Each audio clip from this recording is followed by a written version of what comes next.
This game is one of the most charming and honestly fun games I have played. Finally, the PS5 has an actual game. Hey, I'm Croc and welcome to my snap-up review of Astro Bot, a review straight to the point, focusing on what matters within a game, without any spoilers, to help inform you about the game. Astro Bot is the first game since Astro's Playroom that has actually made effective use of the PS5's main selling point, its unique controller. Throughout the entire game, I was being surprised constantly by what the DualSense can actually do with its haptics and adaptive triggers, as it's almost been 4 years since Astro's Playroom, and no game has really used the controller to the same extent of that game. Now, that's all good and all, but what about the actual gameplay? Well, it's basically Astro's Playroom, but expanded more, with significantly better level design. If I had to compare it to another game, I would compare it to Super Mario 3D World in its terms of structure. Linear 3D levels, which are fun from start to end, and there is a bit of give here and there what you can explore, and boy does the game have some fun power-ups as well. From the dog to the chicken, the slow-mo goggles and the sponge, all are used in fun and inventive ways, which help to really benefit the overall game structure and game design of the levels. However, like Mario, the game is very easy, and there are no insane platforming levels that are even seen in some of them games, and the hardest level, the very final one, is still very easy and never really felt challenging to me. But I don't really see this as a negative thing, as the game, to me from the start, I assumed it was going to be very easy but fun and charming all the way through, and part of its charm comes from the game being a celebration of all things PlayStation, having the items from the PlayStation's histories like old consoles and random knickknacks appearing in the game. But unlike Astro's Playroom, which focused on these items more and the fun character cameos were a bonus, in this game they're flipped. One of the main collectibles are the bots, and some of these bots are characters from other games from PlayStation and other studios like Capcom, Konami, and even Atlas. Boy, when I saw the Persona characters, I got a little giddy, I can't even lie. And that is sort of the main charm of this game, just seeing all the little character references in the game. I won't spoil these characters too much, as to me they are the main appeal of the game and actually make collecting all of them so much fun to do, as you just want to see who they are and what characters are in the game, and enhancing this are the character specific levels. Now there aren't many of them, but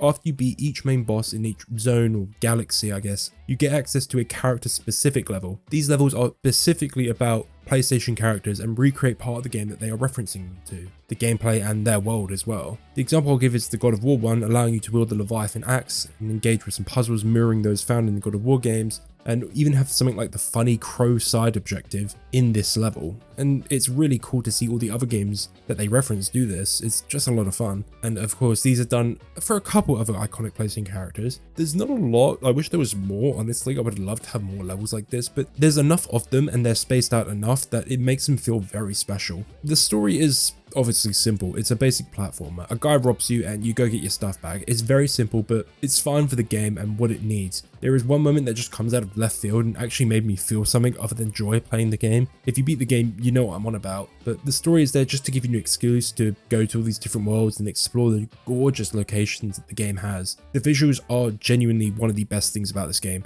Every texture, surface, enemy, and lighting all just look outstanding. The game oozes so much style and sticks to its art direction so well, creating a game that has such a premium feel to it, and honestly there's nothing really like it at the moment, especially on PlayStation and Xbox.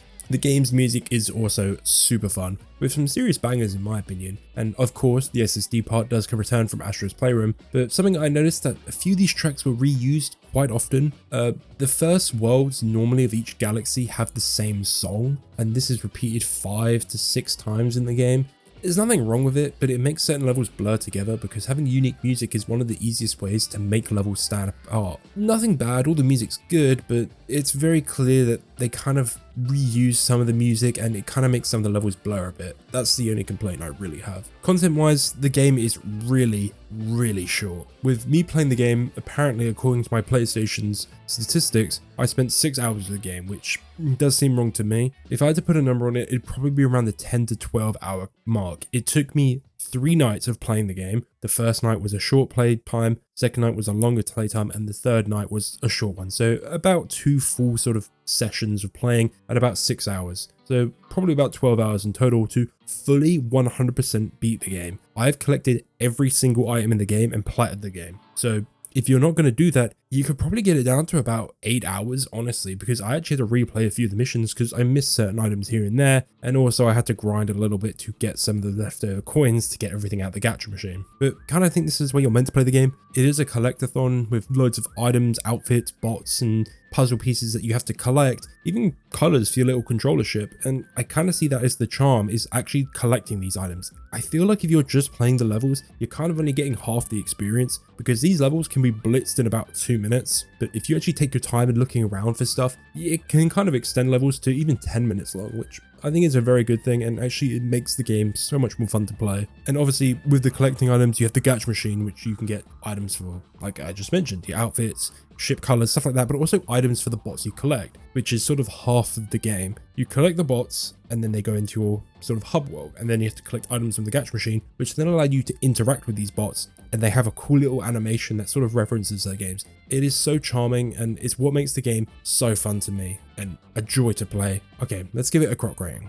Gameplay, this is honestly a hard one to score, honestly, but I'll give it a 9 now. It is simple, yes, but the level designs and variety of the levels at that are just so fun. The power-ups and just the amount of things that you can engage with within the game made it so fun to play from beginning to end, and honestly the only way I believe that they can make this game any better while staying true to what makes this game super unique, being a sort of sensory game, I guess, would be just to add more power-ups to the game that would allow for different movement, more dynamic combat, stuff like that. I feel like if you go the route of improving the movement like Mario style, you lose the sort of charm of this game, so I think the way that they should improve it is just by adding more power-ups, and I think that's the best way to do it. Story, I don't know, it's serviceable. It doesn't annoy me or hit me over the head with anything annoying. It's good enough, and for that one good moment at the end of the game, I'll give it a 6. It's not insane, honestly, it's not even a story at that, but it's fine. It's a platforming story. It's good enough. That's all I'll say, and that one moment will give it another point to 6. Visuals, 10. The game is eye candy